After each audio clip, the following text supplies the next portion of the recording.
गरीबन को रखवाड़ो नाम वो को टंट्यो कवाई गयो रे नाम वो को टंट्यो कवाई गयो रे नाम वो को टंट्यो कवाई गयो रे और दीन समाज को बेटो देश पर जाना लुटाई गयो रे और दीन समाज को बेटो देश पर जाना लुटाई गयो रे। इतिहास तुम्हारा इतिहास के पन्नों पर गढ़ा नहीं शब्दों में, ना ही दर्ज हो पाया है किताबों में। तुम्हारी विजय गाथाओं और संघर्षों के गवाह पेड़ है, नदियां है, चट्टानें है, पुरखों की आत्माएं है, जाहिर स्थान है, तुम्हारे लोकगीत है। पर इन सब की गवाही उन्हें नहीं मंजूर, इसलिए तुम इतिहास के ग्रंथों पर हास्य पर डाल दिए गए हो। देश की आज़ादी का सबसे पहला संघर्ष देश के आदिवासियों ने शुरू किया। 200 से भी ज़्यादा लड़ाइयाँ आदिवासियों ने लड़ी। इतनी बड़ी संख्या में देश में किसी भी जन समुदाय ने आज़ादी की लड़ाई नहीं लड़ी। फिर भी आज़ादी के दीवाने इन आदिवासियों की देश में क्या हालत है, वह आईना हमारे सामने है। देश के इतिहासकारों ने भी देश के इतिहास को दो गुटों में बांट दिया, एक मुख्य धारा का इतिहास और एक वंचितों का इतिहास। और आदिवासी इतिहास को वंचितों के इतिहास के रूप में प्रस्तुत करने का प्रयास शुरू हुआ है। पर यह कतई भूलना नहीं चाहिए कि देश की आज़ादी का पहला संघर्ष आदिवासियों से शुरू होता है। इसलिए आदिवासियों का इतिहास वंचितों का इतिहास कतई नहीं हो सकता।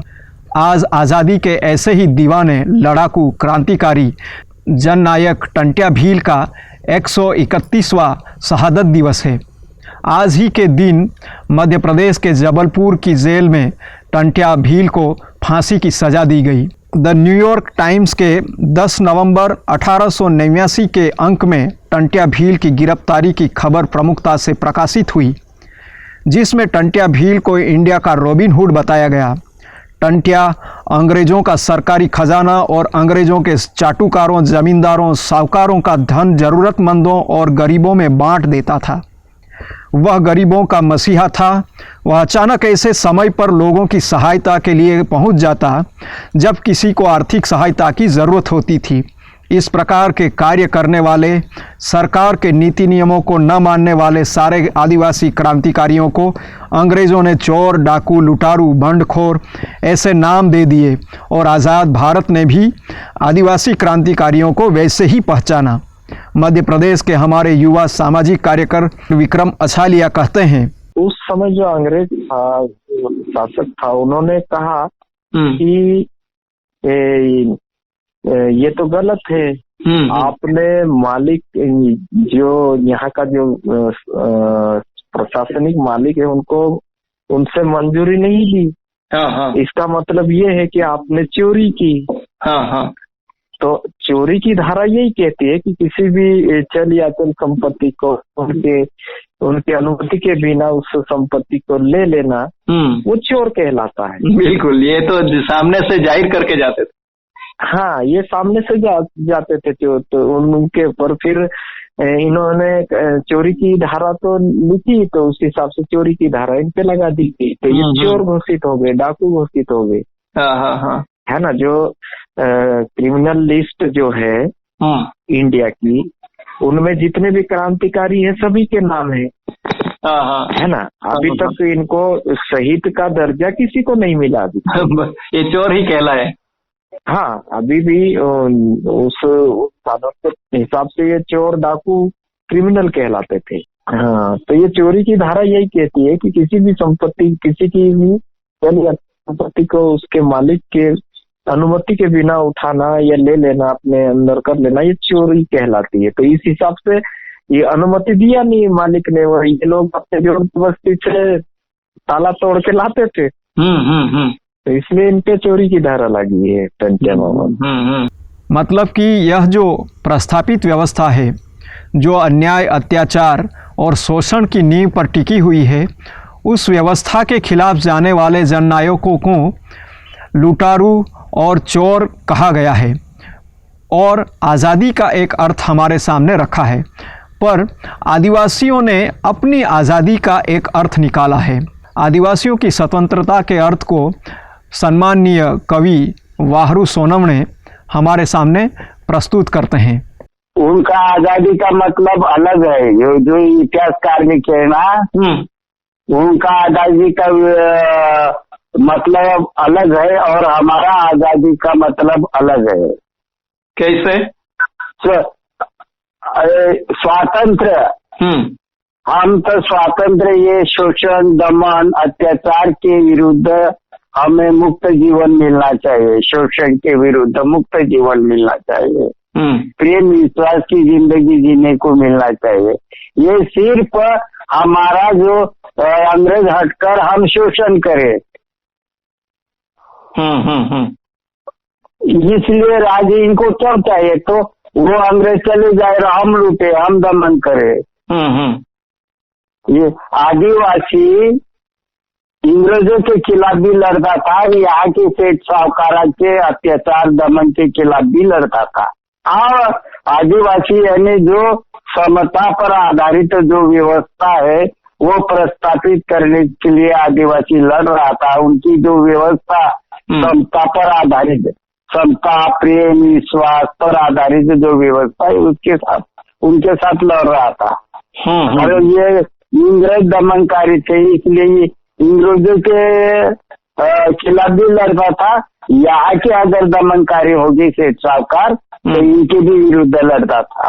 तो ये विषमतावादी व्यवस्था के विरुद्ध ने टंट्या भी, ऐसे खाजा नाई, बिरसा मुंडा, ये इन्होंने लड़ाई लड़ी है। इतिहासकार बताते हैं कि 1700 से भी ज़्यादा गांवों में टंट्या भील का संपर्क था। 2000 से भी ज़्यादा सैनिक उन्हें पकड़ नहीं पा रही थी। 24 नवंबर 1878 की रात में खंडवा जेल की 20 फुट ऊंची दीवार कूदकर 12 साथियों के साथ भागने में सफलता पाने वाले टंट्या भील की ख्याति पश्चिम व मध्य भारत के मध्य प्रांत, सीपी क्षेत्र, खानदेश, होशंगाबाद, बैतूल, महाराष्ट्र के पर्वतीय क्षेत्र और मालवा निमाड़ के क्षेत्र तक फैली हुई थी। मुक्ति संगठन के कर्मठ कार्यकर दादा गजानन ब्राह्मणे बताते हैं, अलग अलग इलाके थे।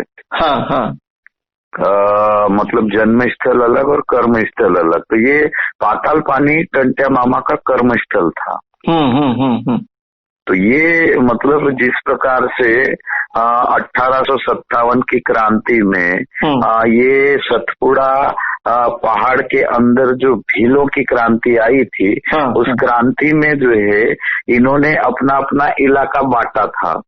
जिसमें खाजा नाइक जो है ये सेंधवा घाट पे, फिर बिरजू नाइक राजपुर घाट पे, फिर भीमा नाइक बड़वानी घाट पे, फिर टंट्या मामा जो है वो पाताल पानी का ये रेलवे लाइन के घाट पे, फिर बिजनिया नाइक जो है ये इंदौर और धामनोद के बीच में जो मानपुर गुजरी घाट है। तो ऐसे घाटों पे जो है ये अलग अलग घाट पे जो है ये काम कर रहे थे। अपना अपना इलाका बांटा था, इलाका बांट रखा था, लेकिन काम करने का तौर तरीका सबका एक जैसा था। और वैसे खूंखार आदमी था और काफी जो है अंग्रेजों को और ये जो जागीरदारों को इनको जो है काफी परेशान कर दिया था इस इलाके में। तो फिर बाद में इनके ऊपर इनाम रखा गया। फिर ये भी जो है देश बदल के जो है अंग्रेजों को कभी कुली बन जाता था वहाँ, इसको इनाम था तो इसको ढूंढने आते थे। तो ये कुली बन के वही अंग्रेज जो ढूंढने आता था उसी का सामान लेकर जो है झूठ बोल के ले जाता था, उसकी हत्या कर देता था। कभी नाई बन के जाता था तो कभी जो है उसकी गर्दन में जो है वो हजामत करते करते गर्दन था। इस टाइप का इनके काम रहे थे। टंट्या एक गांव से दूसरे गांव घूमता रहता, लोगों के सुख दुख में सहयोगी बनता, गरीबों की सहायता करता, गरीब कन्याओं की शादी कराता, निर्धन व असहाय लोगों की मदद करता। उससे टंट्या भील टंट्या मामा के नाम से लोकप्रिय बनता गया। सेवा और परोपकार की भावना ने उसे जननायक बना दिया। युवाओं को संगठित करने लगा। टंट्या का नाम सुनकर साहूकार कांपने लगे। पुलिस ने टंट्या को पकड़ने के लिए टंट्या पुलिस नाम की स्पेशल फोर्स बनाई, किंतु टंट्या पकड़ में नहीं आया। 1880 के समय में टंट्या ने अंग्रेज़ हुकूमत को हिला दिया। उसकी ताकत को तोड़ने के लिए उसके सहयोगी बिजनिया को पकड़कर फांसी दे दी गई। टंट्या के नाम से इनाम घोषित किया गया। टंट्या पुलिस, मालवा भील क्रॉप्स, भोपाल पलटन ने उसको पकड़ने के लिए संयुक्त अभियान चलाया। टंट्या को पकड़ने के लिए अंग्रेज़ों और होलकर सरकार ने निमाड़ में विशेष अधिकारियों की नियुक्ति की। जांबाज बहादुर साथी बिजनिया, होलिया, मोड़िया, हीरिया के न रहने से टंट्या का गिरोह कमज़ोर हो गया। मध्य प्रदेश के पूर्व निमाड़ खंडवा जिले की पंधाना तहसील के बड़दा गांव में 1842 को जन्मे टंट्या मामा 4 दिसंबर 1889 में स्वतंत्रता के लिए हंसते हुए फांसी पर चढ़ गए। ऐसे महान क्रांतिकारी जननायक टंट्या मामा के कुछ सपने हमारे सामने आते हैं, जिसमें अंग्रेजी सत्ता को, जो अन्याय, अत्याचार और शोषण के नींव पर टिकी थी, उससे उखाड़ फेंकना था।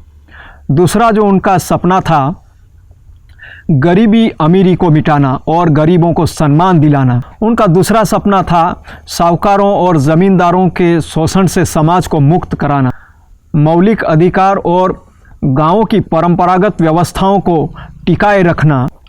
टंट्या मामा का सबसे बड़ा सपना था महिलाओं की सुरक्षा और महिलाओं को सम्मान देने वाला समाज निर्माण करना, और उसी के चलते उस इलाके की महिलाओं में टंट्या मामा के प्रति आदर सम्मान था। वाहरू सोनम ने कहते हैं, टंट्या मामा के प्रति इतना आदर था ये जो महिला लोगों को, कि जब वो काम को जाती थी महिला, ये सवेरे उठ के तो वो बात करती, भैया वो महिला बात करती थी कि बहन जी एक आधी रोटी ज्यादा ले लेना। हाँ। क्यों? कि टंट्या मामा कहीं से भी आ जाएगा। ओह। तो वो आधी रोटी, एक रोटी, ये टंट्या मामा के लिए इतना आदर था, इतना प्रेम था, अपनापन था। ऐसे क्रांतिकारी के जीवन से हम समतामूलक, समानता पर आधारित समाज व्यवस्था को निर्माण करने की प्रेरणा लें। उसी बात के साथ आप सभी को जोहार, आपकी जय, जिंदाबाद।